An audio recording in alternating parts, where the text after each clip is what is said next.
The Gig Essentials podcast is being brought to you by you. Aw, thanks, guys.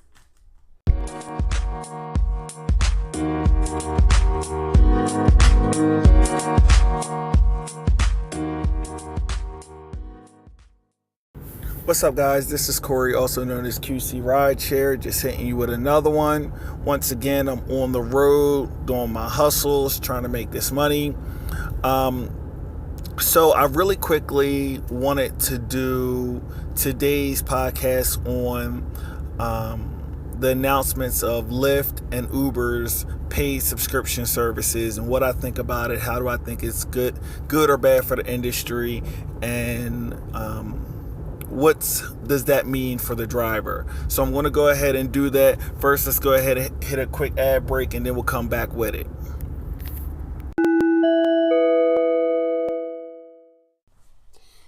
My dad needs a break, but we'll be right back.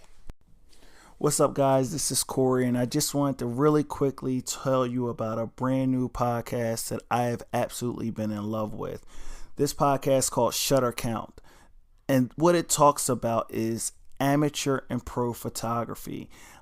Ever since I was a kid, I've always wanted to get into photography. Unfortunately, it's something I never got a chance to truly experience and evaluate and try to investigate it to see what I need to do to become a great photographer. In this podcast, not only are they going to talk to you about techniques, tricks, tips to become a better photographer, they're going to talk about software that they use, cameras that they use, lenses, how to set up the perfect picture, and are going to do it in a way that the amateur like me can understand, but also the pro that you are can understand. So check it out, Shutter Count. It's on Apple Podcasts, Google Podcasts, and all your podcast formats. And always, you can check it out on Anchor FM. That's Shutter Count. So, if you haven't heard already, Uber and Lyft both introduced subscription services, paid monthly subscription services. I think for Uber, theirs is more like a $15 a month program in which I guess it essentially eliminates all of the surge rides for the customer. With Lyft, you pretty much are paying for a certain amount of rides for the whole for the whole month, like a flat rate, and then if you go over, then obviously you have to pay a little bit more. Which one's better? I'll be very honest, who knows and who cares? I think from a driver's perspective, it's more, how does that affect you? How does that affect your business? Well, on the surface, I think as a driver, these programs are going to be good for drivers, because in 2018, owning a car is something that a lot of people are opting out of. And more people are calculating the total cost of a vehicle versus going ahead and just going ahead and just doing a Uber and Lyft for the month. And so if you have a subscription service in which it reduces those costs or fixes those costs, as they say, so that a person knows how much those things are going to cost them, I think that's only going to encourage more people to either hold off or eliminate buying a car altogether. Now, will you see a difference in volume? I think you will. I think that if you're an Uber or Lyft passenger, I think for Lyft, you'll probably see it more in the middle of the month. You'll see more volume because I think with you getting a certain amount of rides for a certain amount of dollars, people are going to kind of lose track of them in the middle of the month.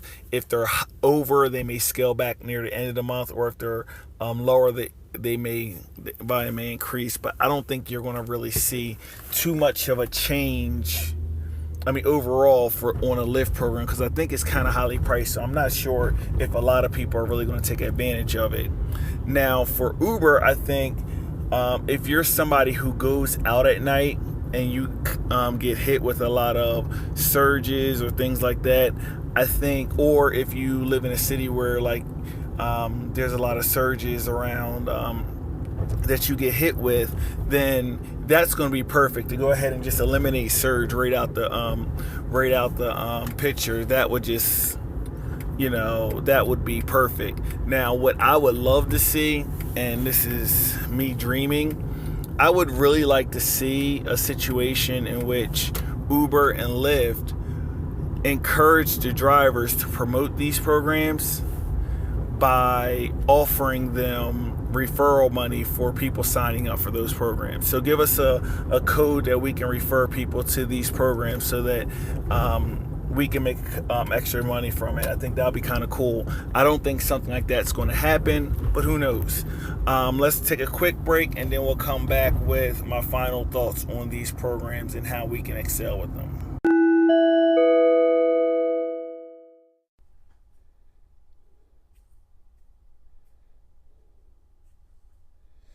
Aw, time for a break, guys. We'll be back soon.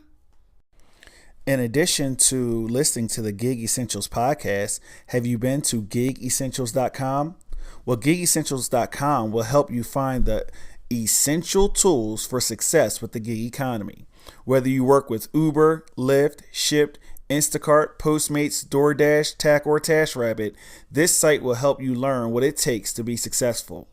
Also, you'll find exclusive links to our YouTube videos. That's gigessentials.com. I'll see you in the comments. So my final thoughts on these are, changes like this are going to be occurring. Uber and Lyft are going to constantly be playing with their business model in order to figure out ways that they can make more money. Uber is looking at becoming a publicly traded company by the end of next year. Matter of fact, I think in the new CEO's contract, he's mandated to take the company public by the end of next year. So they have to figure a way to profitability. Lyft, same thing. They're kind of on the same trajectory. Excuse me. So you'll see them playing with these business models. I really wouldn't worry about it.